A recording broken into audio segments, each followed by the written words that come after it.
dips low in the palmetto sky. Friday night's calling and the towns go quiet. From Doug Shaw Memorial to John McKissick Field, Carolina football, it's the heart we feel. Pickup trucks line up, tailgates in a row, hot stadiums rocking, Abbeville's ready to go.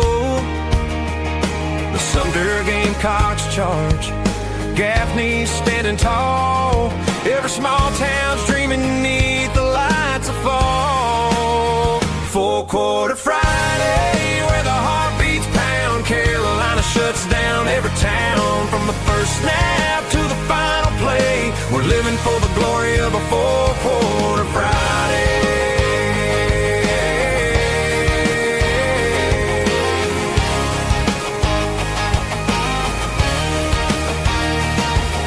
In Gilbert, America, the bleachers fill with pride. Cheerleaders shout, the band's playing, no one's staying inside. The boys in pads hit hard, chasing that old dream. Under stadium lights, it's more than just a team. Mamas clutch their programs, daddies yell the calls, grandpas talk of legends in these hallowed football halls. From the low country marshes to the upstate's clay, four-quarter Friday lights the Carolina way. Four-quarter Friday, where the heart beats pound, South Carolina shuts down every town. From the first snap to the final play, we're living for the glory of a four-quarter Friday.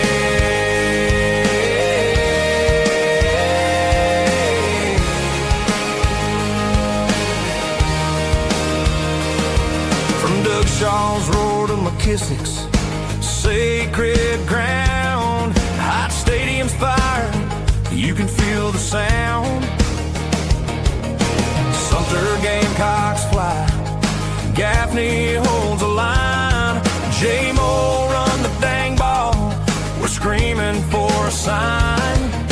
Rivalries burn bright, the clock's ticking down. On four-quarter Friday, we're the talk of town. When the whistle blows and the scoreboard fades away, the lessons from the field guide us every day. Teamwork, grit, and pride, it's more than just a score. Carolina football's what we're fighting for. From the PD rivers to the upstate's misty hills, four-quarter Friday gives our hearts a thrill. Four-quarter Friday, where the heart beats pound, South Carolina shuts down every town. From the first snap to the final play, we're living for the glory of a four-quarter Friday.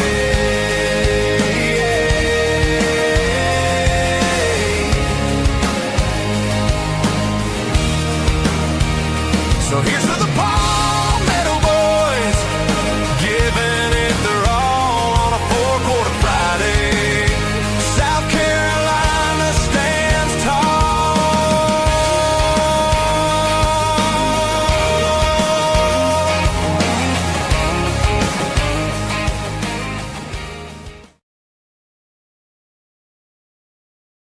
Welcome to Four-Quarter Friday, part of the Chief Sports Network. Talking South Carolina high school sports every Friday morning, and proudly presented by the South Carolina Athletic Coaches Association. With weekly appearances from coaches, players, and media around the state. Let's go!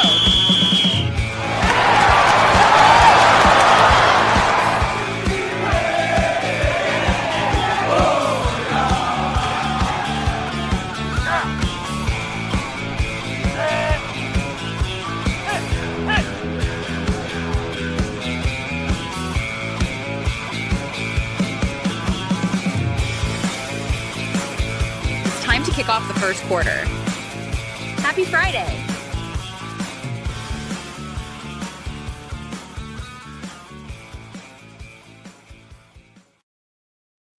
And welcome to Four Quarter Friday here on the Chief Sports Network. I am Matt Smith, and you can see Steve Hall is missing today. Usually he's there to my left, but Steve is out with the flu. No surprise, as it's been running through our state. Steve is in and out of high schools all the time as part of his job. So Four Quarter Friday won't be the same without its co-creator, Steve Hall, today. But what we have done is now we have taken that opportunity. Steve's on his back. Okay, so we've taken that chance to really spread our wings in terms of reaching out for guests. And we have got three fantastic guests joining us today. Of course, we are in the heart of the boys and girls playoffs. Baseball and softball are taking the field. And we never forget, football is never far from our hearts and minds here on Four Quarter Friday. So we are covering all of that today on the program. We are so glad that you were with us. We want this to be an interactive program. We, of course, won't get to everything, so we want you to chime in, get in the chat with us on YouTube if you can. You can also email the show at fourquarterfriday@gmail.com. Something perhaps that we miss, overlook, or that we just didn't dig into enough. We're going to be sure to do it because we're here with you every single week. fourquarterfriday@gmail.com. That's the number 4. And, of course, we want you to download the Chief Sports app. That way you have access to all the programming all the time across the Chief Sports Network. And that includes Inside the Gamecocks and the SEC Sunday Night Show and everything that we've got going on. But if you're here for high school, that's what we're going to do because, as I said, we are in the heart of it. Dutch Fork, Dorman, Gray Collegiate, all kinds of teams now in action this week after those top seeds enjoyed a bye last week. So those teams are playing either tonight or tomorrow. And now everybody is in peril because you're starting to get to – the water gets deep really fast here in the high school playoffs. And we're going to have Lou Bazjack join us in our next segment in the second quarter. He's going to join us, and he covered, well, as part of what he covers, it was the most fascinating situation, and this only happens, it seems, this time of year in high school, the playoffs. Something wacky happens every year, but if you haven't seen this story, there was a fire at Brooklyn Casey as they were playing host to Midland Valley, and they had to suspend the game. And when they came back, this was on Tuesday night, when they came back to finish the game on Wednesday, there were discrepancies in what the score was, whether it was supposed to start back 62-60 or 63-60 or 62-59. Well, they eventually settled the game, and Midland Valley wins 66-60. They had to come back and finish the final 13.7 seconds a day after the fire. This is the kind of thing that happens in the playoffs. It's not just what's happening on the court. It's in the stands. It's in the parking lot. It's on the message boards. It's everywhere. So I want to dig into that story, of course, coming up with Lou Bazjack. We'll do that in our second quarter. We also have Brandon Brown joining us today, tournament director for the Classic Baseball Tournament in Georgetown. And they have got an incredible field from all across the state. What they have done, this is the tournament that was begun by Mike Johnson, legendary Mike Johnson, who we lost earlier this year. Mike Johnson started this tournament. You may remember his son, Michael Johnson, went on to star at Clemson. And what they are doing, their mission is to get the best players and teams from the Palmetto State to Georgetown, where the weather's usually a little bit better in early March than it is in the upstate. And they take everybody they can get. And it is a fantastic field. You're going to have pro scouts there. You are going to have college scouts. You have got players that you want to see, hear about, and know their names. And so we're going to dig into that with Brandon Brown coming up.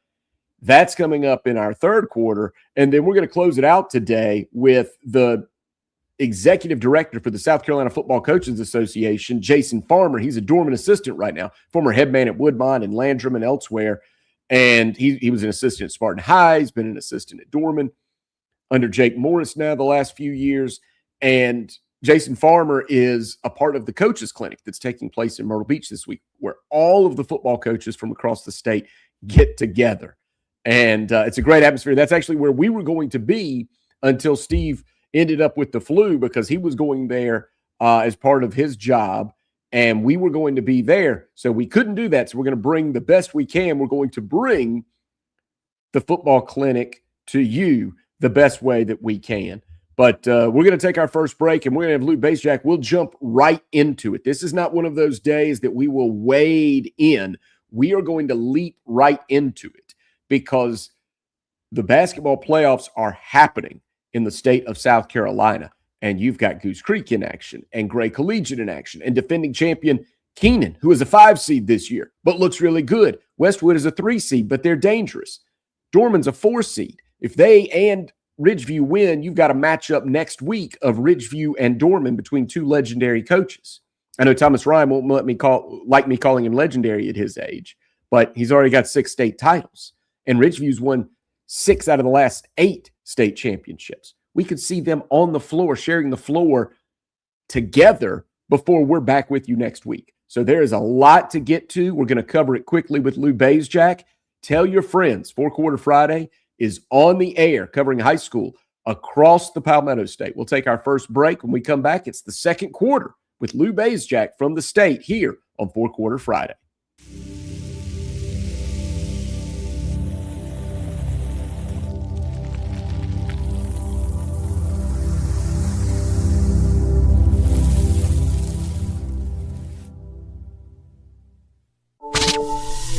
It's football season. The Barn Dominium Company wants to help you build your dream home with your dream space to watch the games and entertain your friends and family. Make your dream a reality. Visit thebarndominiumco.com. That's thebarndominiumco.com for floor plans, photo galleries, locations, and to learn more about us.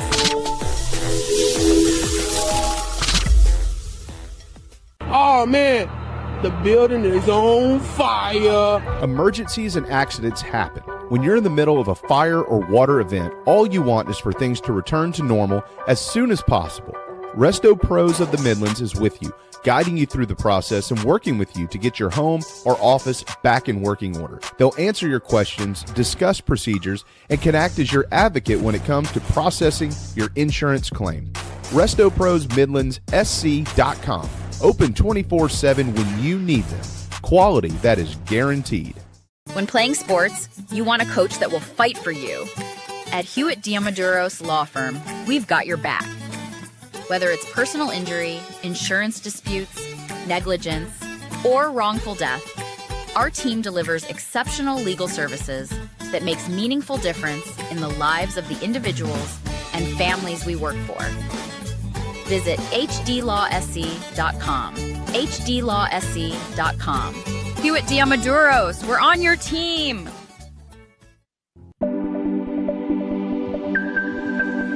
You're tuned into the state of South Carolina's weekly high school show, 4 Quarter Friday, hosted by Matt Smith and Steve Hall, part of the Chief Sports Network, and proudly presented by the South Carolina Athletic Coaches Association. Keep believing, no plans on leaving, even if we have a losing season. Grind is a capital letter on my baseball cap. It's what holds us together around this dot on the map. Now it's the color I bleed in the stitches in my stitches in my stitches in my stitches in my pride is a capital letter on my baseball cap. It's what holds us together around this dot on the map. It's the color I bleed in the stitches in my shoes and my jacket match it right.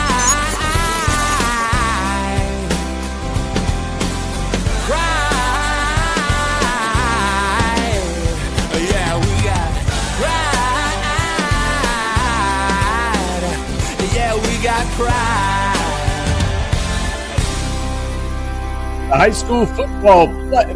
school basketball playoffs are upon us. And as I told you, we are not wading in. We're not taking the steps into the pool. We are cannonballing in because so much has happened. We welcome Lou Bazjack from the state in with us. Obviously, Lou is in the back of a black car Uber.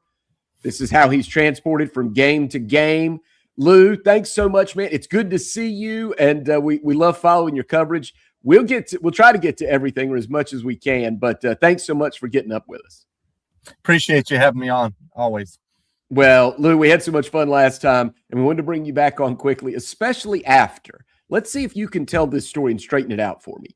I tried to give the highlights in the opening segment about the fire at Brooklyn Casey. There's a fire at Brooklyn Casey. Midland Valley is there visiting. They're leading late, 13.7 seconds left. They have to evacuate the building. They make the decision. They're going to come back the next day. And then I see you tweeting on X. Well, they don't know what the score is.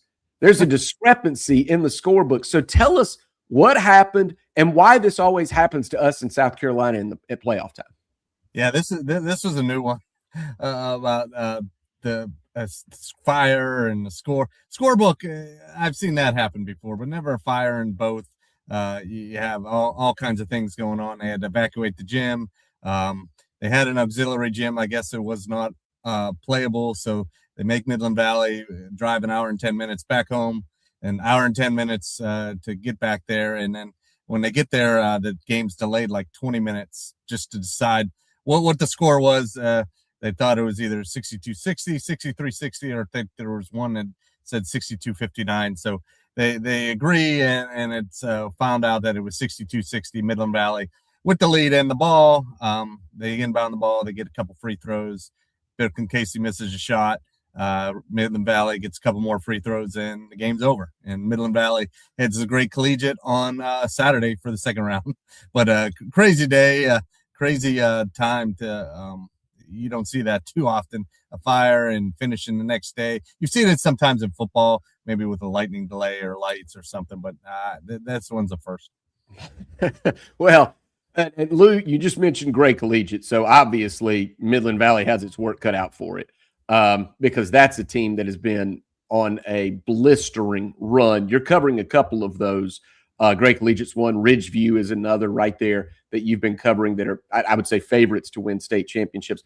If you would, explain this to me, because I'd like to know why it is, say, Dutch Fork is in the upstate and Westwood is in the lower part of the state, depending on their brackets.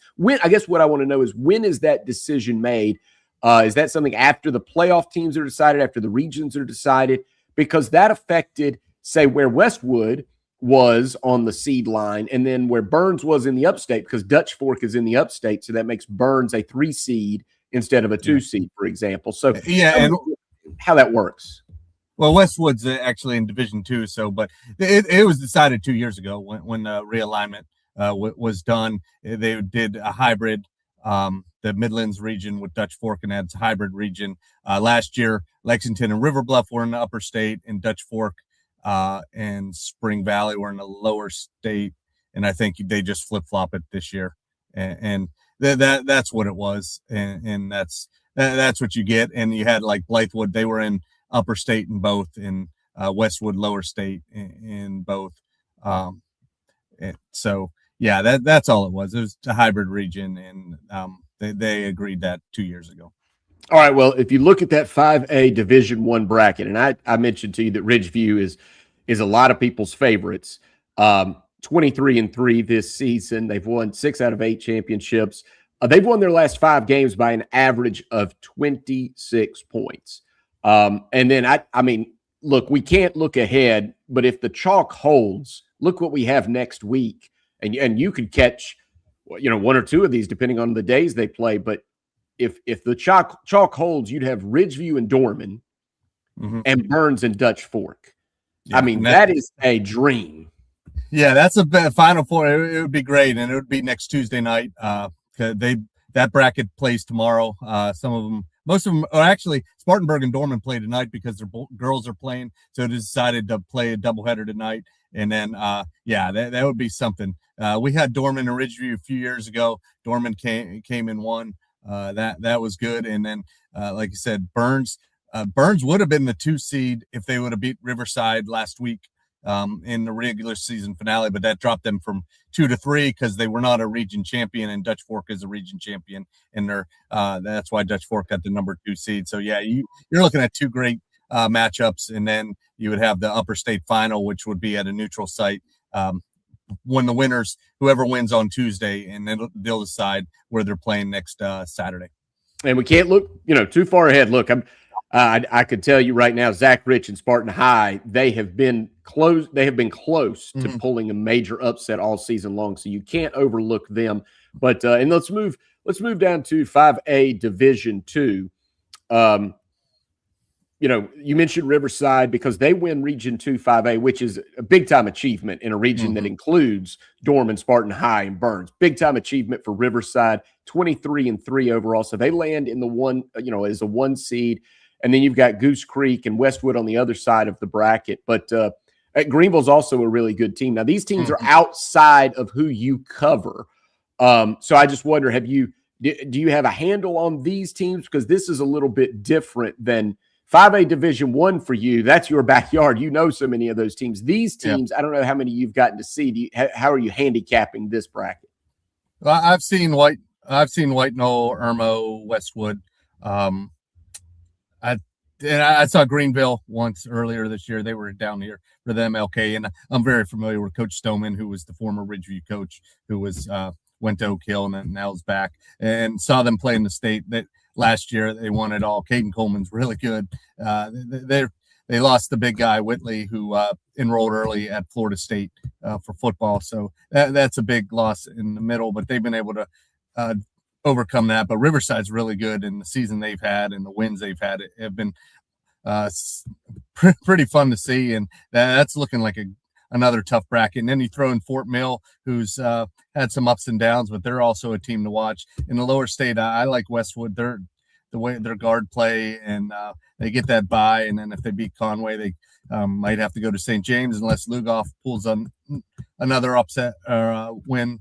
Irmo, rematch with Berkeley from last year, they lost. I know they've been looking forward to going back down there tonight. That's actually both their teams, boys and girls, playing, but they decided not to do a doubleheader. So Irmo has really good guard play, Christian Brown, and then they got a big guy in Broman and a freshman, Kyrie White, who was really good the other night against Chapin, had 21 points. Yeah, I think Westwood and Irmo both, you correct me if I'm wrong, but I think they were the victims of being in really tough regions, which cost them some lines on the seed, which means they may have to go on the road a couple of times. Yeah, that's what I mean. Westwood, they end up tying Ridgeview for the championship, but the tiebreaker, Ridgeview won the championship, so they didn't get a once. So instead, they could have been a 2.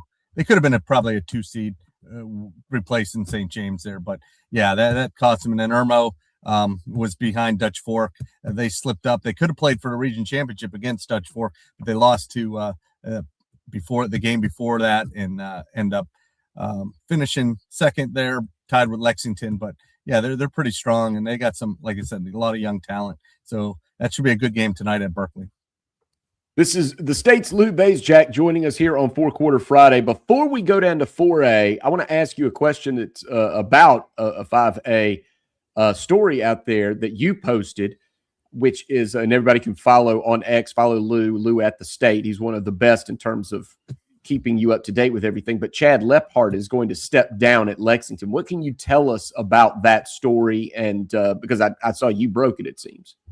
Chad Lephart, he was former head coach at Swansea and then Gilbert, and then he stepped down at Gilbert to take the Lexington 1 district athletic director job. He replaced David Bennett, who was the inaugural, district AD. Who was at, I think he's been there 2 years, and he's got enough years to retire.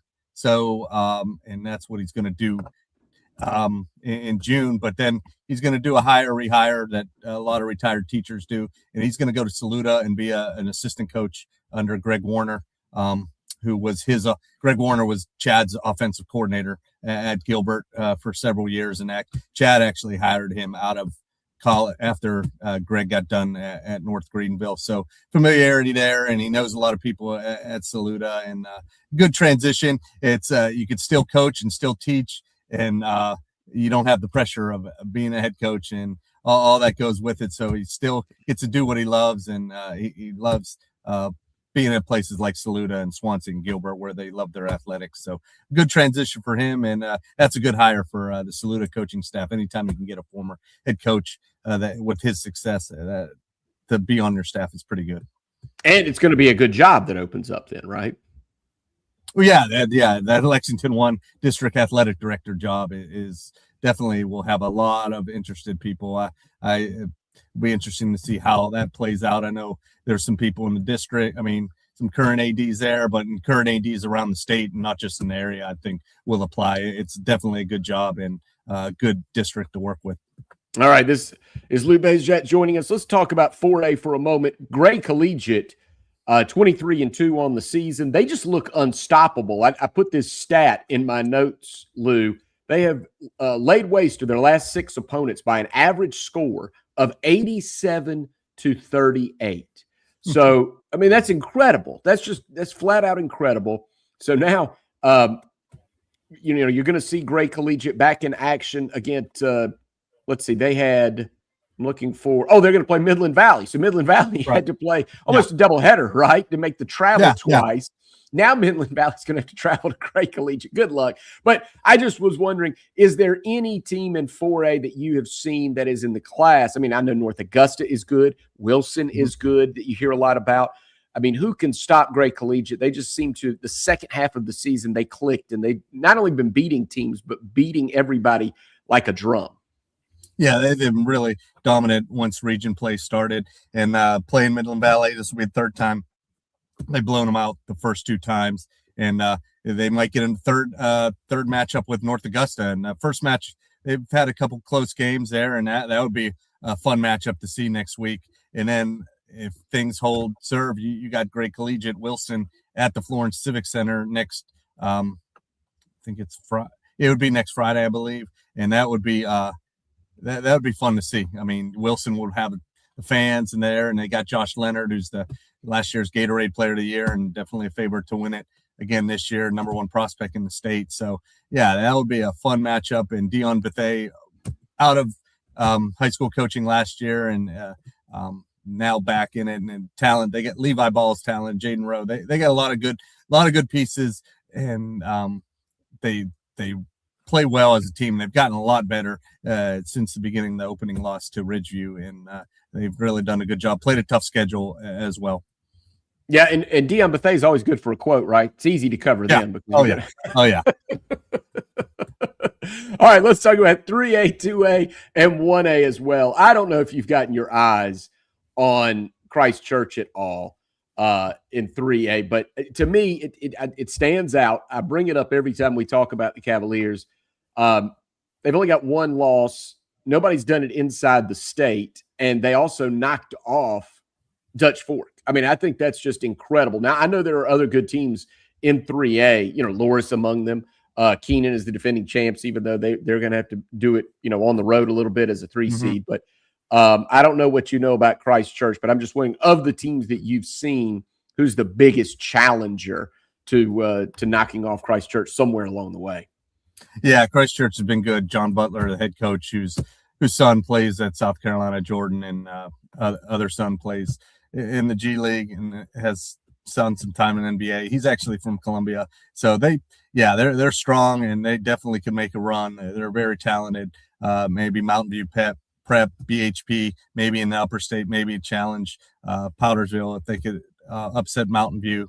That will be fun to see. Then, and you got in the lower state, you mentioned Loris. They made it to the state semifinals last year. You got Orangeburg Wilkinson, which is always good. And then you mentioned Keenan's kind of the wild card, even though they're a powerhouse, but have to do it on the road a couple more times and do it without their head coach, Zach Norris. I mean, he's able to run practices. He's just not able to coach in games because of the penalties from handed down earlier in the year. And but they got the talent. They got Antoine Coffin's really good, Broderick Anderson, Kamari Hunter, Zion Jones. They're a really talented team. If they could, I wouldn't want to go against something just because of that, but I think they could make it. But having to go to OW possibly in the third round would be something that's a pretty good environment as well. That reminds me, there was a story that, no, let's see if I get it straight. I saw a tweet from Pete Yanity that somebody went to Chapin instead of Chapman this week. Did you hear this story? Yeah, so that was let's see, that was it actually in the girls Bracket. The girls bracket, but yeah, it was BHP at Chapman, but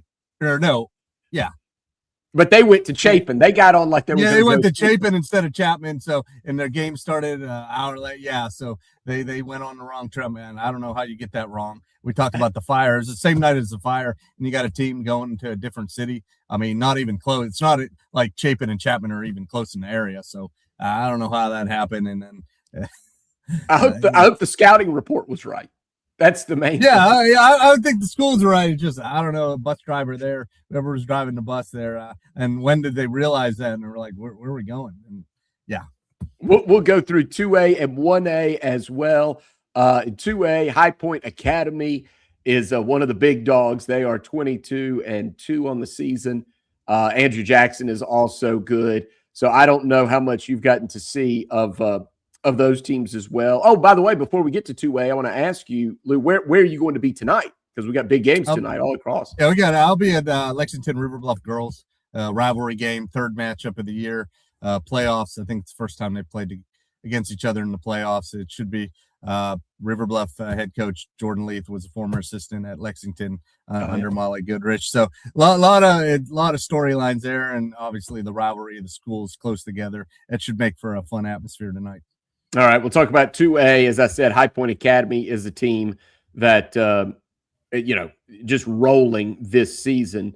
They were tested by Landrum, so I mean they were in a good region there in the upstate. But you see that Clinton's also a 1 seed the way they do 2A. Hampton County, Philip Simmons, and I'm looking for some teams that might be close, really close to your area. I don't know how many of these. American Leadership. I mean that's out of Lexington. This is the second year.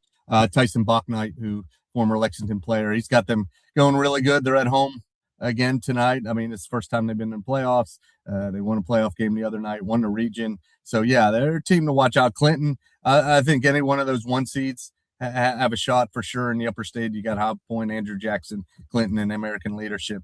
Saluda Clinton should be fun tonight. That's 2 schools, 2 programs that are love their sports and that. So yeah, looking at, and then on the lower bracket, I mean, Hampton County is definitely one to watch. Mullins, always strong. Atlantic Collegiate made it far last year as well, I think.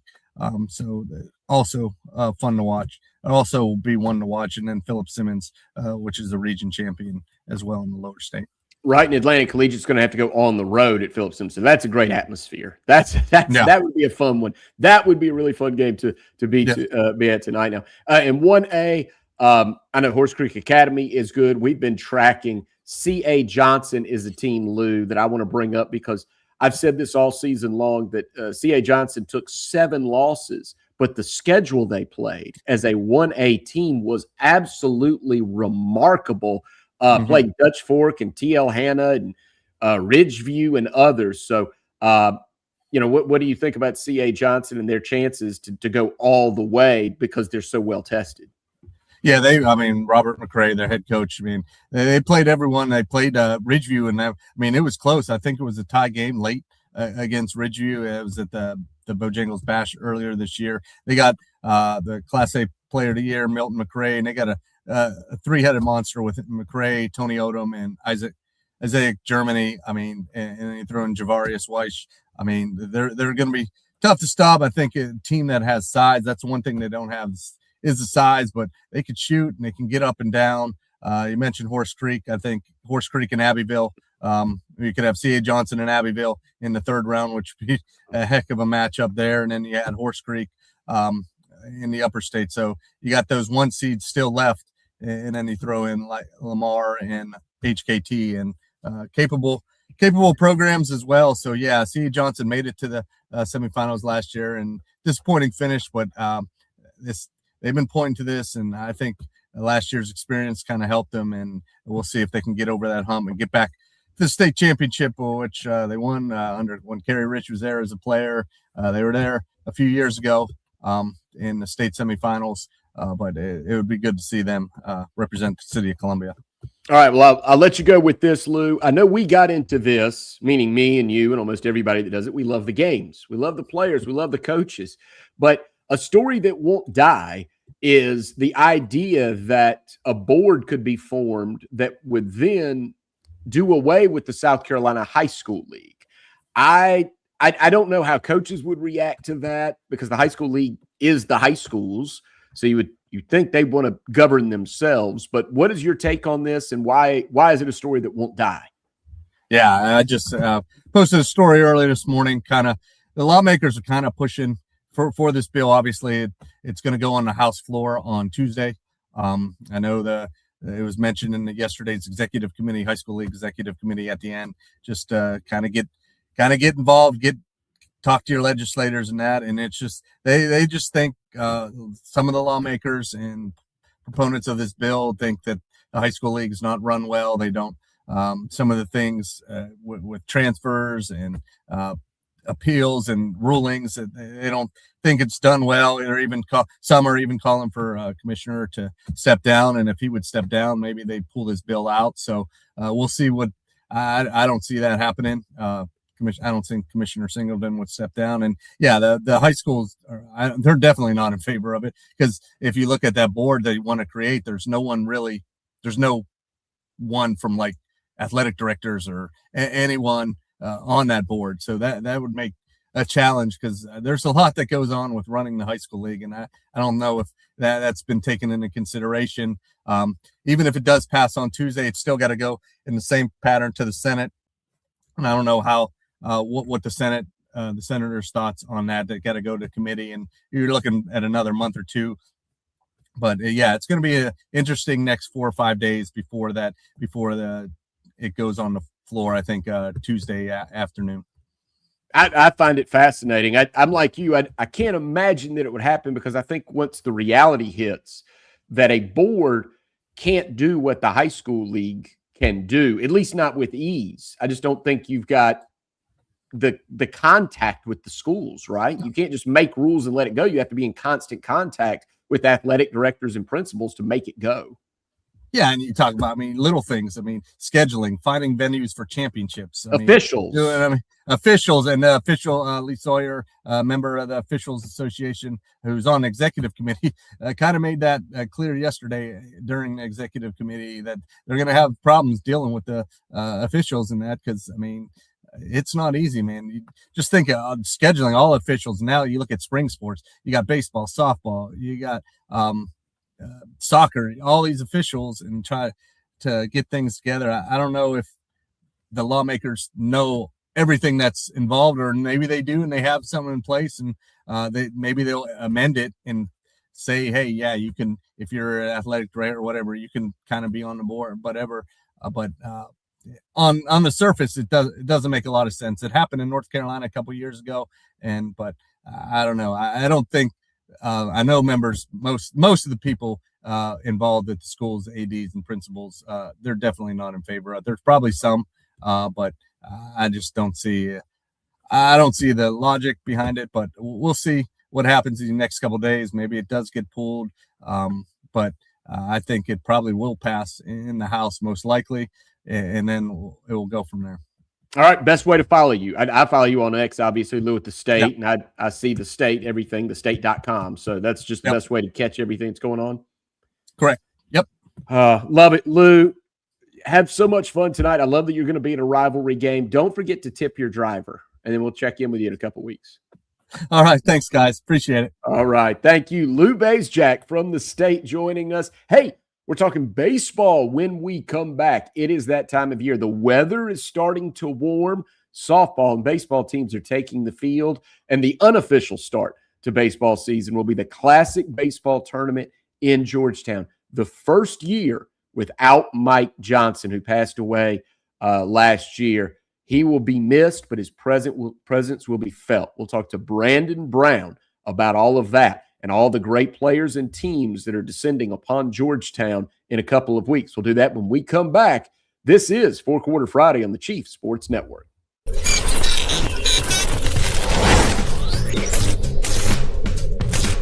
Palm Casual Outdoor Patio Furniture proudly supports high school athletics across South Carolina. If it's time to make your outdoor space the best it can be, with lifetime warranties and guarantees, visit one of our Palm Casual stores in Myrtle Beach, Bluffton, Somerville, or Mount Pleasant. PalmCasual.com. PalmCasual.com. Turn on the lights. It's Friday night.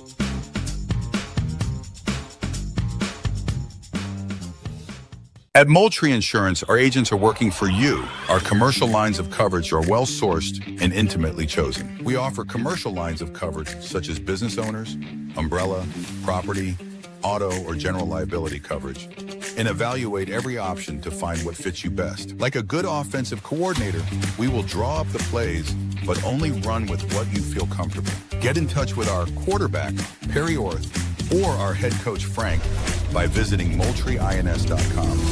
MoultrieINS.com.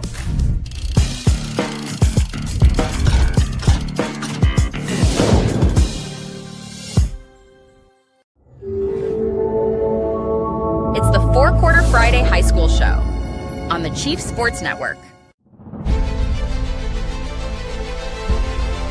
Proudly covering high school athletics across the state of South Carolina with accurate, trusted analysis, in-depth interviews with coaches, media, and players, and quality information.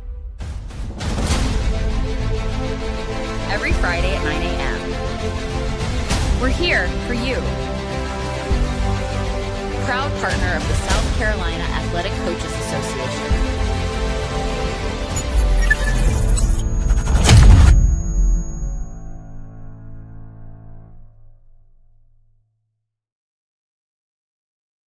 And welcome back into Four Quarter Friday.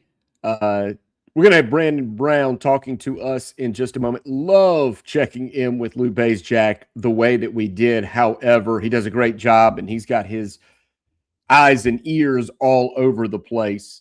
As I said, we're going to have Brandon Brown join us from the Classic Baseball Tournament in just a moment. That's going to be happening in Georgetown. But we don't have Brandon just yet. So what we will do is we're going to talk about and I should have asked Lou about our particular Palmetto player profile for this week, because we have got Malik Tinsley from Lancaster High School, who has committed to Coker. So he's going to play with the Cobras. And you see Malik Tinsley right there, just another one of those players that has committed from in-state, and we want to celebrate that every time we see a player that is going to continue wherever his journey takes him. And Malik Tinsley is going from Lancaster High School. He's a senior this year, and he's going to be playing with Coker next year. So our Palmetto player profile, as yet unsponsored. So, but we wanted to highlight Malik Tinsley. Congratulations to Malik for committing to Coker. He's going to continue his career. We knew that he would. He's a highly ranked player inside our state. We knew that he would, but congratulations to Malik going ahead and committing to Coker. I'll tell you, as we try to get Brandon Brown to join the show here, I'll tell you a couple of games that I've got my eye on. And look, my bias is going to show through here, but I grew up. I went to Dorman High School, grew up around the coaches. We talked about them a couple of weeks ago with Lane Fowler, Doug Lau, and Mark Freeze. Doug Lau at Spartan High and Mark Freeze at Dorman. And I went to Dorman, but I saw Spartan High and all that they did. And then all the championship runs as I was covering sports in the upstate, the championship runs from Gaffney under Mark Huff. And just everything that was happening, of course, Burns and Harold McManus, and now Lane Fowler has taken that torch. And I've got my eye on Dorman and Spartan High tonight, because Dorman has, I know nobody is going to cry for a team that has had as much success as Dorman has, especially under Thomas Ryan. At one point, 4 straight state championships. But because of the weather at the end of the year, it has been a very challenging February for the Dorman Cavaliers that continues into the playoffs. So to close out the season, it was 5 games in 8 days for Dorman. And I'll tell you why I'm bringing this up in a moment. 5 games in 8 days. They take a last-second loss to Burns on their home floor. They then rebound, pull a win over Riverside. You know how good Riverside is. They're the 1 seed in 5A Division II. Then Dorman finishes with convincing wins over Eastside and Wade Hampton. Okay? 5 titles under his belt at Dorman. He's got them peaking at the right time. But the bad news is, so 5 games in 8 days, and then they've got Spartan High tonight, a rivalry game, a well-coached team under Zach Rich. And they're still in the same bracket with Ridgeview.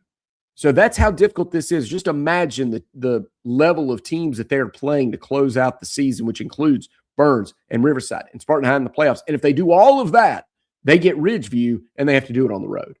And I'm just pointing out, again, nobody's going to cry for a head coach in Thomas Ryan who has 500 wins and 5 championships and all the things that they've done and the players that they've had come through there like Talon Cooper and PJ Hall and others. Josh Beadle. We know nobody's going to cry, shed a tear for Dorman, but I'm just pointing out they are just one of those teams that ended up having to play that very difficult schedule. Meanwhile, you have other teams elsewhere that are coming off long layoffs. You've got clubs that have had 9 or even 10 days off because their region schedule ended, kind of staggered and ended 1 game earlier than some others, and then they get a bye. So then you've got the rust versus rest. So anyway, just got my eyes, but the game to me, Lou Bays, Jack mentioned, you've got a rivalry game on the girls' side in River Bluff and Lexington. And so you can catch that at the state. Follow him, Lou at the state on X, and you'll get updates there. But for me, on the guys' side, on the boys' side, at the very top in 5A Division I, Dorman and Spartan. Can Dorman do it again? I've said all season I thought Spartan High was going to get somebody. I thought they were going to kind of ruin somebody's season because of how many close games they've played against teams like Burns and Spartanburg and Riverside and others. And if you're Dorman, you have to be on upset alert. It wouldn't even be much of an upset. But anyway, that's in 5A. And I know I show my bias sometimes because we end up talking a lot about Region 2 5A, but that's what I covered for so long. That's where I was. Now I'm down here in on the coast, which means I've got the Classic Baseball Tournament coming into my backyard. We're trying to get Brandon Brown with us.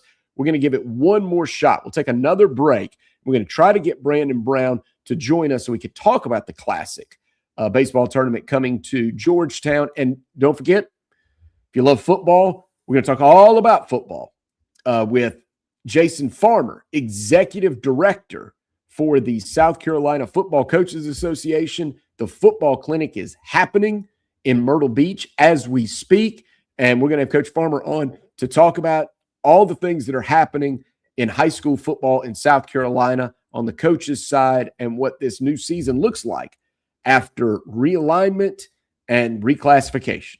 We'll do that and more when we come back. It's 4 Quarter Friday on the Chief Sports Network.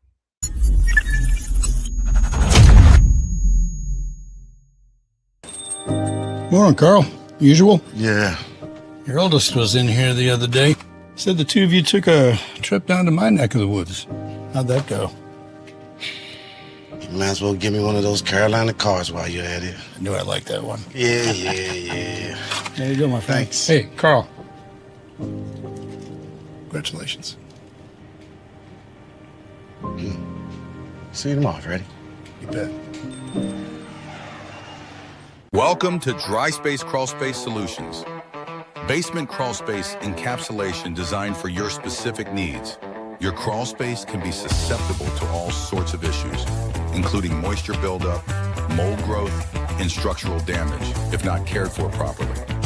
Let our trained experts provide basement crawl space encapsulation solutions to protect your home, improve air quality, and enhance energy efficiency. Schedule your consultation today for a safer, healthier space at dryspacecs.com.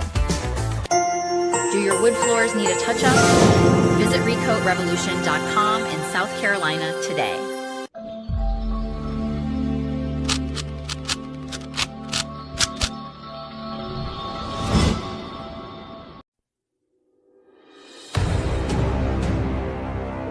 Welcome back to Four Quarter Friday, part of the Chief Sports Network. Let's talk ball.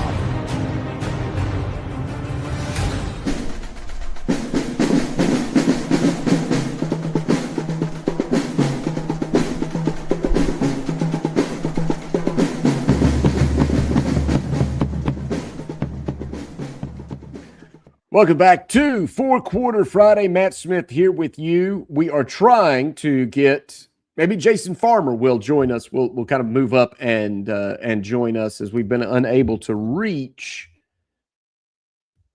Brandon Brown, but that's okay. We will reschedule because the Classic Baseball Tournament is coming up first week in March. And as I said, so many great players, so many players highly ranked by Diamond Prospects, so many teams that are highly ranked or going to compete for region and state championships are all going to gather in one place. So that's going to be really cool. So we will do that. If not today, we will do that next week. So just keep an eye out for that. And we're going to have Jason Farmer join us, again, the executive director for the South Carolina Football Coaches Association. Coaches Clinic is happening in Myrtle Beach. This is where all the football coaches get together. So let's talk to Jason now. Just check in with the Football Coaches Association and see what's happening. Coach, so great to see you. And I hope you're enjoying Myrtle Beach. I hope the weather's treating you okay down here on the coast. Yeah, morning, Matt. Yeah, it's great down here. It's about 70 degrees this morning, so it's a lot better than 20 it was a couple weeks ago back home. So glad to be here. Glad to be here. As I said, the Coaches Clinic, it's such a celebration, and I know you coaches love to get together and see each other and share ideas and then swap stories. So tell us what's going on this weekend in Myrtle Beach, and what do you do as part of the Football Coaches Association to try to help these coaches get better, and which in turn helps the youth of our state? Well, we've had this annual winter clinic here as long as I can remember, Matt. I've been doing this 34 years, and it's always been down in Myrtle Beach about this time. But we've seen really good growth with this over the last, I guess, coming out of COVID. It really has really started to grow. We're expecting over 400 coaches here this weekend. So we actually kicked it off yesterday with a new initiative we started 4 years ago called our 35 and Under Academy, where we bring in about 20 35 and under coaches that are selected by Coach Shane Fiddler, the AD at White Knoll, and his committee. Neil Smith helps with that as well.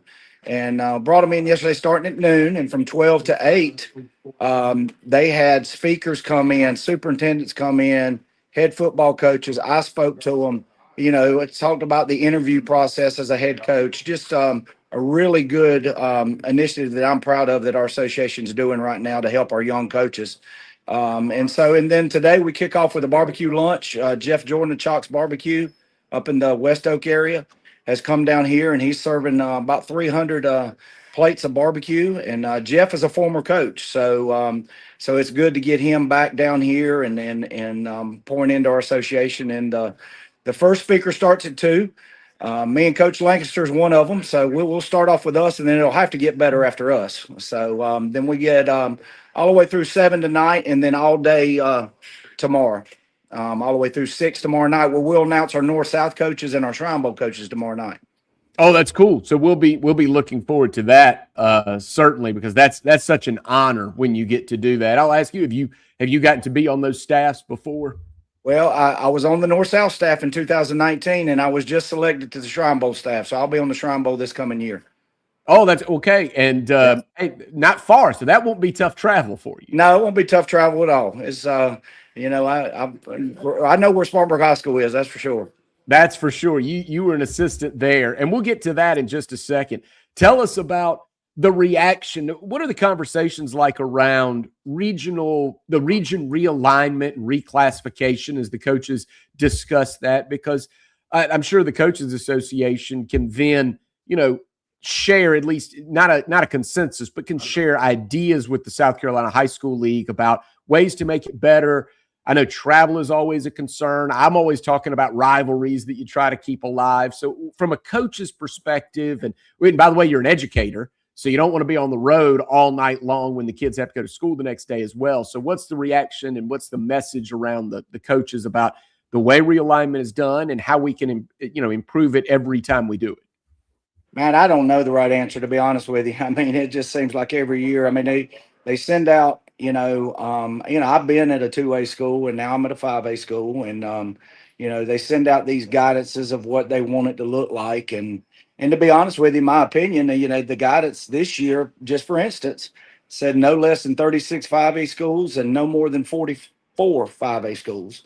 And here we are with 35 5A schools. So that is what it is. And then, we had 40, and then a lot of them, appealed and won their appeal and moved down to 4A. It's really tough because, working with Coach Morris at Dorman, I helped him with the schedule.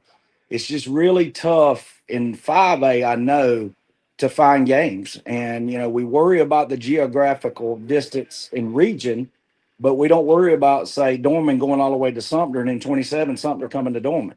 That's 2.5 hour drive. I just passed Sumter on the way down here. So, I think we focus so much on region play, we forget that we play 5 other games. And I was talking to a coach yesterday that made a great point. It's like, it needs to be, and this was his point, but it was a great point. If region play determines our playoff seeds, then region play needs to be more than half of the season. It's too important. And here we are, we got 5 non-region games, 5 region games, but last year we had 7 region games, sorry. So, it fluctuates back and forth. And I understood the 1A getting bigger because there's not a lot of football playing programs there. So it's hard for those football schools to find games. But I think they ended up with like 65. And I don't think I've ever seen a classification that big. But they didn't call me and ask me. So, but that's my 2 cents.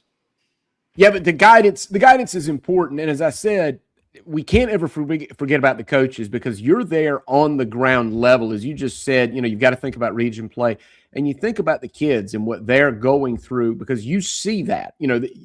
We do region realignment or reclassification every couple of years, but you see how it affects players on a daily basis and what's best for student athletes.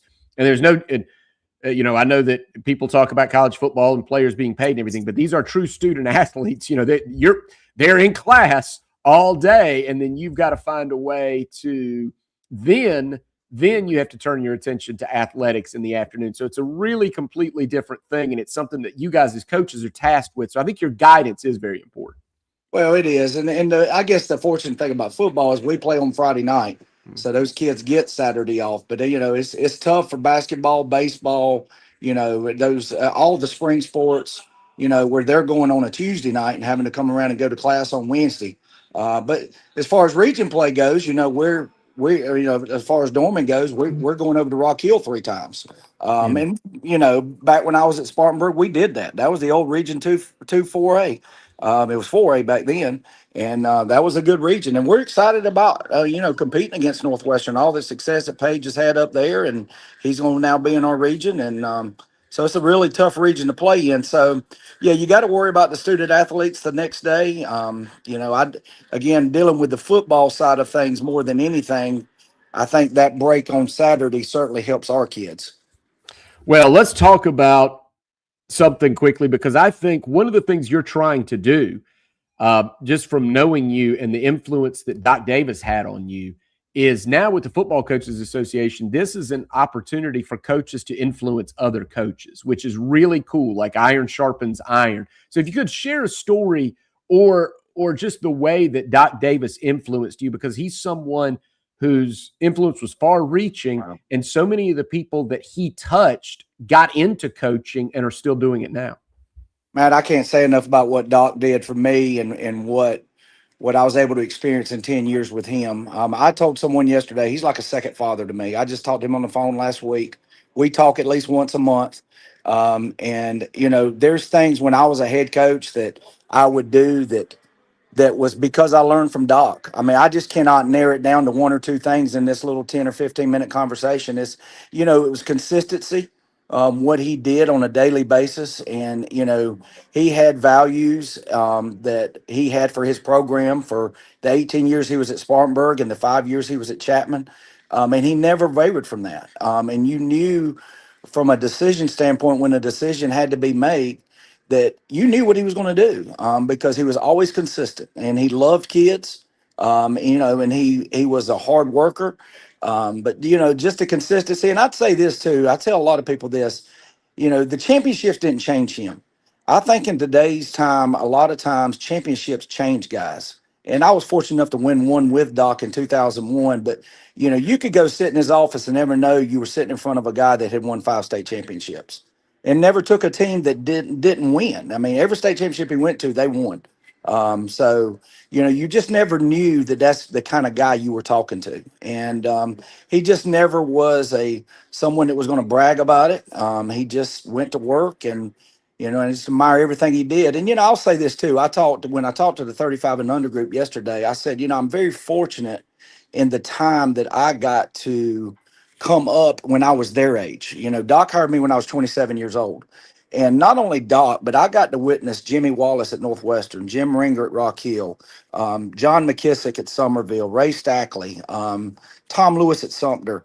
I got to experience all those guys walking the sideline and Dave Gutshaw, and just got to look across the field. And, at 27 years old, I didn't realize how great of a situation that was. But looking back on it after 34 years and seeing what those guys had done, and I got to share some of those memories, I'm in a great profession. I love what I do, and it's just just want to keep doing it for a little longer. Wait, Jim Ringer knew a thing or two about defense, did he not? Yes, he did. Yep, he sure Oh, did. So, well, and in that region, I mean, the region I just spoke of, you had Coach Ringer, Coach Wallace, Coach Montgomery at Gaffney, Doc Gutshaw, Coach Bentley at Burns. Man, I mean, it's just an all-star cast of coaches, and all those guys, if not in the Hall of Fame, are going to be in the Hall of Fame. So, and not even in ours and the overall Hall of Fame. Won a lot of football games. Yeah, kind of that old Region 2 4A up into the Rock Hill area was that's some. exactly right. And we're kind of trending back that way, except for Burns. We're trending back that way this coming realignment. So it's going to be fun. It will be fun. I can tell you this. I'll share this. Doc Davis and Dave Gutshaw, I used to interview them in segments just like this on the radio. And Doc Davis, I asked him who would be, if you could choose a coach from the area to add to your staff, who would it be? He said Dave Gutshaw. I asked Dave Gutshaw the same question. He said Doc Davis. So the respect they had for each other. Absolutely. And they were good friends. And, and I said this too yesterday, this is such a great fraternity we're involved with. High school football coaches are known for their togetherness and support each other. I sit there and watch Dave and Doc just sit there and talk before the biggest game of the year. And it still is. The Spartanburg Dorman game is huge. And they would talk and be friends, but then they get on each other's sideline and they want to beat each other, and shake each other's hand, and they'd be friends again. And so it's just really cool to witness. It really was. Well, I know you're doing that for the next generation now. Coach, we appreciate, your time, obviously, and everything you're doing with the Football Coaches Association. So I hope everybody just soak it in. Obviously, I hope everybody can soak it in what you're helping provide there at the Coaches Clinic in Myrtle Beach. Matt, I appreciate it. Appreciate y'all having me on. Absolutely. We'll be in touch, Coach. Thanks so much. All right, buddy. Thank you. That is Jason Farmer from Dorman High. He is an offensive assistant under Jake Morris. They're going to be good this year.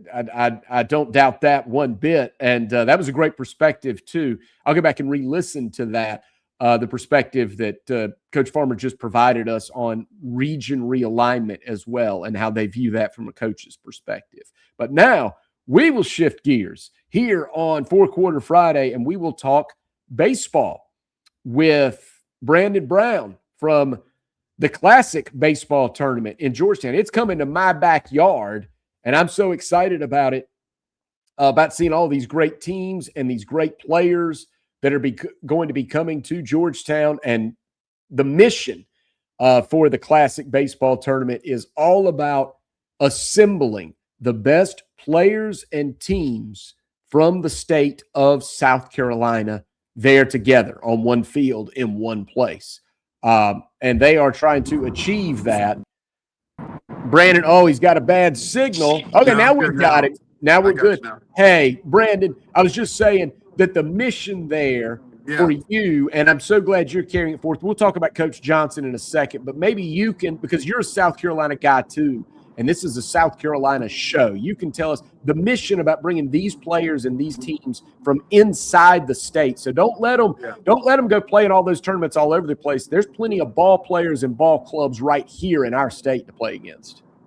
Yeah, we've had well, first of all, thanks for having me on, but we've had this tournament going for 36 years. I'm only 40 years old, so that tells you how long the tournament's been going on. I was a little kid when it started, but we've had this for 36 years, and this is one of the most talented crops of kids we've I'm a little bit biased that I've ever seen us have. So I'm really excited to see it. That Thursday night should be. I said the other night I was doing an Instagram live with some kids. I said, it's going to have to be a major family emergency for me to leave that park that Thursday night. I can imagine. So now, before we talk about the teams and the players, let's talk about Coach Johnson. I know he's a major influence on you. We just had the executive director from the Football Coaches Association on, just talking about the way coaches influence kids. And you know why coaches stay in it? Because once they see that influence, the fruits of that labor, they want to stay. Mike Johnson did it his whole life. That's what he did. And this is the first year that this tournament is happening without him a part of it. So tell me about those emotions, and also like what you might say or how we can honor Coach Johnson here in the first year that he won't be there in person with us. Well, I think the best way to honor him is to go out. And he used to always say, I don't like these 10 to 8 ball games. I like 3 to 2. Because he wanted to get him over with quick and move on to the next one. But I think the best way we could honor him is to everybody to show up and be there early and stay for the games that, even though it's not your team play, and stay for those games too, and just watch good high school baseball. I love that. I do. I love that. Yeah, and he wants to see a 3 to 2 game because that means there's not many errors, right? It's a well pitched game, not a lot of mistakes. Many pitches. Save some arms. Yeah, save some arms. Yeah. I love that. All right, well, let's talk about some of the teams and the players that are going to be coming to Georgetown for the Classic Baseball Tournament. We'll let you go into everything that you want to about when it is, where they can find tickets and the best way to come on down and stay in the area and catch the whole weekend. Yeah, so we start Thursday, March the 5th, and go all the way through Sunday. Every team will play 3 7-inning games. Well, at least 7. We've had some extra inning games before. Actually, the best game of the tournament last year was extra innings. Daniel beat Lucy Beckham on a walk-off double. But, Thursday, March 5th, we're going to get started, and then our championship will be our last game on Sunday. I think the tickets are on the classicgtown.com, or you can just get them when you walk up. It's a beautiful facility. It was built in 1896, and so the fact that whatever the math is on that, how many years it's been open. I think Grover Cleveland was the president at the time that this park opened, and now here we are. But I'm excited about it. It should be fun. Well, look, again, I'm biased, but I know Dorman's coming down. So tell us about Dorman and some of those players. Because listen, Dorman's very interesting because they hadn't been here in a while, but James Island and Dorman are in this tournament. James Island is last year's 5A state champion, and they were nationally ranked. They're nationally ranked this year, but in a couple of polls, Dorman's ranked number 1.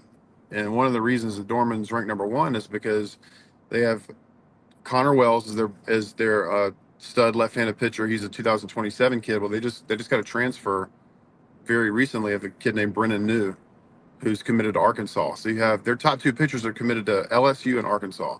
So go find me another team in the country who has 2 SEC arms that go they're whatever in high school, Monday, Wednesday guys, but their top 2 guys are that. And then they have another kid that's going to Virginia Tech. Their shortstop's going to Coastal Carolina, and they have one of the best freshmen in the country, Carter Nash, that's playing the outfield for them. But then you have James Island, who is, like I said, they're nationally ranked. They have 3 kids going Power 4. They have a pitcher, Cooper Jones, going to Auburn, a second baseman, which in probably every other program in the state, he would play shortstop, but he plays second base for James Island, going to North Carolina, Trip Ostergaard. And then what many people consider either the best or the second best player in the state, Taj Marshawn, playing shortstop, who's going to Ole Miss.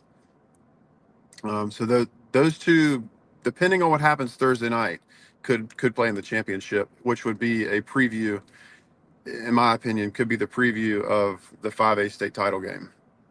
That's just incredible. And also, you've got great coaches. Obviously, the players are what you're going to watch on the field, but there's a reason those players are good, because you have great coaches that are coming. Yeah. I've had the pleasure to talk to some of them, but I know I was on the phone briefly with Tony Osterman yesterday from Stratford. I mean, you have legendary coaches leading these programs into, it's my hometown. I can say it, like little old Georgetown. It's unbelievable. Mm-hmm. Yeah. Well, first of all, I was going to say this about the players. I'd be remiss if I didn't mention the number one left-handed pitcher in the country is coming, Carson Bowleman from Southside Christian, who does play for a great coach, Scott Freeman, who's won this tournament before when he was at Malden. Andy Hallett is coming from AC Flora. He's won this tournament 3 times all time. We have a first-year head coach in Dell Lever coming from Chapin, a first-year head coach in Rod Sanders at Georgetown, and Tony Osterman's been around for 100 years. But then in the upstate, you got Adam Hostler at Seneca, who played. I think he played at Dana, at Seneca. So that's like going to Carolina and coaching at Clemson. But man, a lot of great coaches. And then Matt Spivey, he might run the best program in the state at James Island. And let's see, who do we miss? How do we forget Jack Jolly at Dorman, who's just not just a great coach, like all these guys. He's a great man too. Really enjoy talking to him. And also, look, you're going to have great baseball all throughout the weekend. As you said, it starts on a Thursday. It starts on a Thursday, right? March 5th? Correct. Thursday? Yeah. So Thursday it starts at 12 on a o'clock. Thursday. Thursday we'll start off with Chapin and AC Flora Thursday at 12 o'clock. Then Georgetown will play Stratford, which is it's a rematch of the first classic game. Well, the second classic game in 1991 was, Freddie Jordan at the Citadel, who was at the Citadel from Stratford. He coached 36 years ago against Mike Johnson. So Mike Johnson's obviously not here with us anymore, but we're going to have Freddie Jordan throw out a first pitch. The plan was to have those two guys throw out a first pitch this year. That'd have been really cool. But Freddie Jordan will throw out a first pitch before Georgetown plays Stratford. Then game 3, which is kind of the main event, it will be James Island, which I consider to be the best lineup in the state, going against the best arm in the state, Carson Bowleman and Southside Christian. Then we will end with no slouch of a game, Seneca, who has William Cutshaw, who's committed to Ole Miss. He was 12-1 on the mound last year, and he will go against Dorman, which, take a name out of a hat who you want to throw for them. You got multiple Power 4 guys that could throw for them. Just incredible. It's an amazing an assemblage of talent and teams and names that are going to be at the Classic baseball tournament coming up in Georgetown. And in the middle of all this, there's a home run derby. So tell us the history to the home run derby there. Well, the home run derby is part of what we call the skills contest, and we've been doing that since 2003. Tyler Colvin actually won the first one. Played at Clemson and played for the Cubs and a couple other teams, but we've been doing it for a long time, and then we kind of brought it back when PJ Morlando came back, and then he just put on such a show. He hit 43 home runs in our home run derby, and which he's a first round pick, so he put on a show. And then last year we had a great battle between Hank Apley from Lucy Beckham, who's at the Citadel now, and Spencer Kahn, who's playing football at Samford. But I don't know who's hitting it yet this year. Usually the coaches text me, but it's a skills contest. It's a party. My buddy Jason Ward, we call him Mr. Red Gloves, Mr. Saturday Night. He hosted on the field, and it's just like 2 hours of just like a lot of fun, just music and a bunch of home runs and a base running contest and a coach's fungo target contest. It's just a lot of fun. And here's the other thing. You might think, if you haven't been to Mike Johnson Park before, you might just say, oh, going to see high school game, how will I sit? What will the food be like? Well, forget that. It's a killer park. It's a great park. And then it's more like a minor league setting, and then great food to go with it. So tell us about, like, when you're there, this is why you can spend so much time and catch multiple games, because you've got great food, and you're going to have great seats too. It is like stepping back in time a little bit, because It used to be a complex that was a football stadium / baseball stadium. Then in 1982, it went straight baseball, or 83. I think in 83 went straight baseball. But the old football bleachers are still up in center field. So very different dimensions. 341 down left, the left field line. So maybe the longest left field in the state. And then the right field line's 281. So maybe the shortest right field in the state. So I know Palmer Hornick for Dorman. I'm pretty sure he's hitting in the home run derby. He's left-handed. So, the odds-on favorite right now to win it would probably be Palmer Hornick because of the short right field.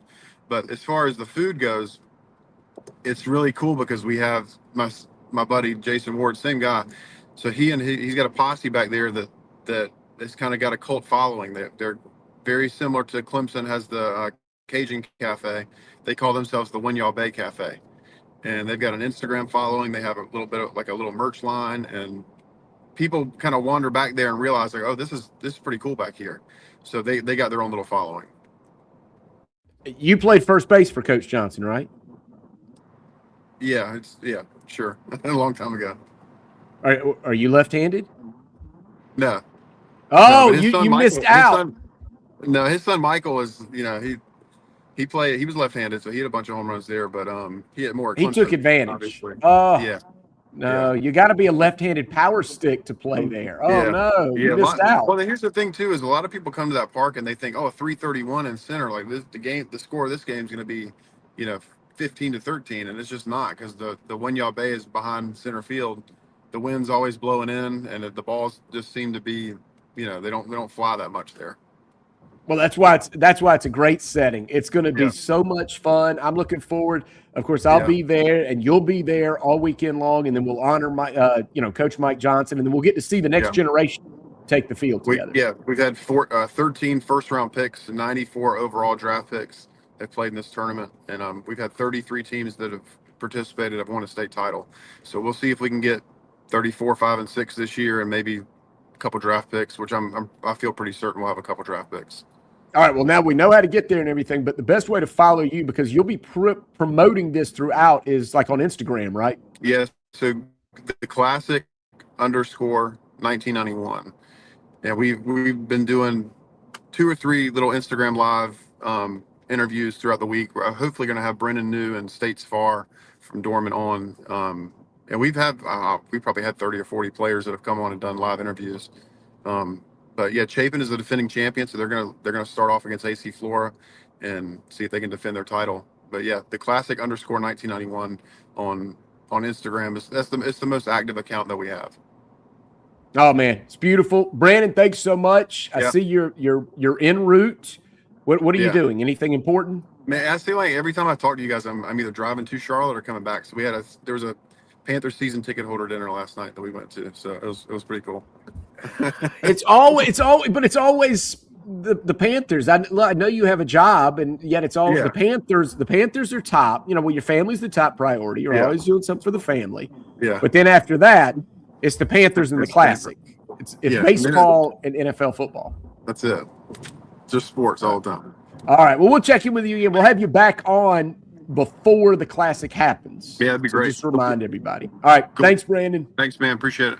That is Brandon Brown with the Classic Baseball Tournament. We'll take another break, and when we come back, we'll wrap things up. We do have some sad news, a sad note to pass along.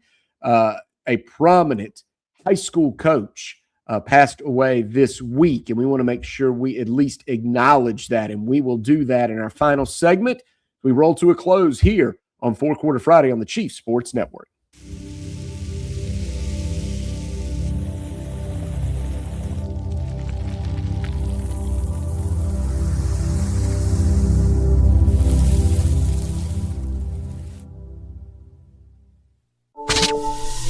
It's football season.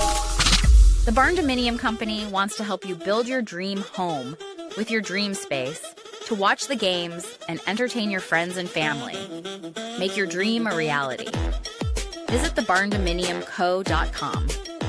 That's thebarndominiumco.com for floor plans, photo galleries, locations, and to learn more about us.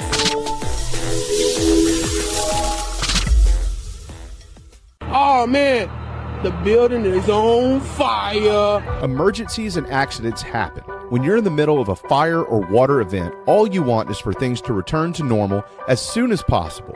Resto Pros of the Midlands is with you, guiding you through the process and working with you to get your home or office back in working order. They'll answer your questions, discuss procedures, and can act as your advocate when it comes to processing your insurance claim. Resto Pros Midlands SC.com. Open 24/7 when you need them. Quality that is guaranteed. When playing sports, you want a coach that will fight for you. At Hewitt Diamaduros Law Firm, we've got your back. Whether it's personal injury, insurance disputes, negligence, or wrongful death, our team delivers exceptional legal services that makes meaningful difference in the lives of the individuals and families we work for. Visit hdlawsc.com. hdlawsc.com. Hewitt Diamaduros, we're on your team.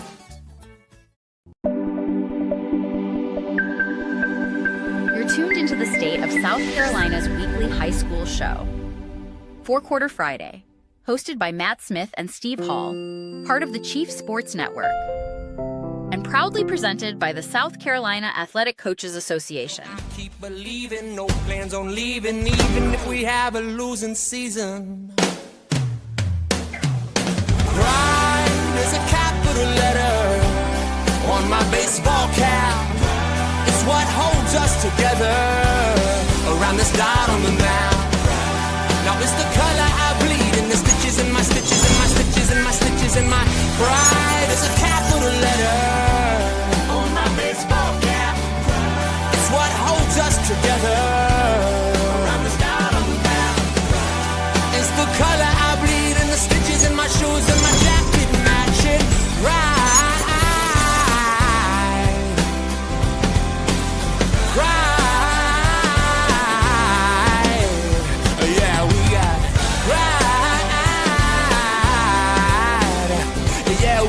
Pride.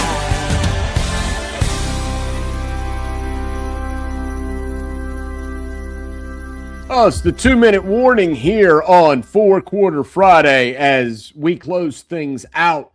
And we're so glad that you were with us. We did miss Steve Hall today. Don't worry. Steve will be back with us next week, just battling the flu right now. So he'll be back with us as we get even deeper into the boys and girls basketball playoffs. And then we'll, of course, be talking about softball and baseball and all the things around high school. Our thanks, of course, to our guests today, which were fantastic. Sweet Lou Bazjak. Always good to talk to Lou Bazjak. He filled us in on all the games that are going to be taking place through all the brackets. We talked about the boys' playoffs. He's going to a girls' basketball playoff game tonight. Big rivalry game between Lexington and River Bluff. I told you I've got my eyes on Dorman and Spartanburg. But, hey, let's not forget about the individual achievements as well. I can't believe I took this long to mention it, but we had Lane Fowler on a couple of weeks ago talking about Colt Fowler, his son. He plays alongside some really good players, Fabian McClintock and Suki Singh.